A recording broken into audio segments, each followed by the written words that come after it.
તો સમાચારમાં આગળ વાત કરીએ। મિડલ ઈસ્ટમાં ચાલી રહેલા યુદ્ધની સીધી અને માઠી અસર હવે ગુજરાતના છેવાડાના ગામડાઓ સુધી પહોંચી છે।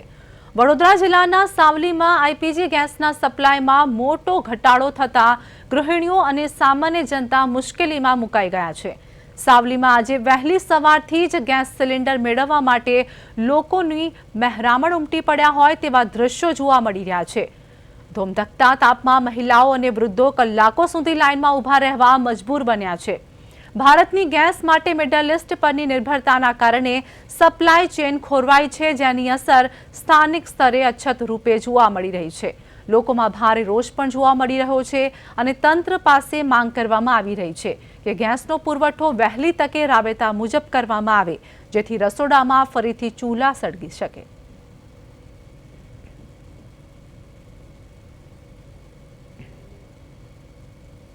સાવલી તાલુકાના આજુબાજુના ગામડાઓમાં જે આ ગેસની અછત જે થઈ રહી છે, ગેસની અછત ઉપરથી થઈ રહ્યું છે, પણ જે અહીંયા જે ડિસ્ટ્રીબ્યુશન કરવાનું એ અવ્યવસ્થા છે। તમે જોઈ શકો છો અત્યારે કેટલા લોકો તડકામાં ઊભા રહ્યા છે।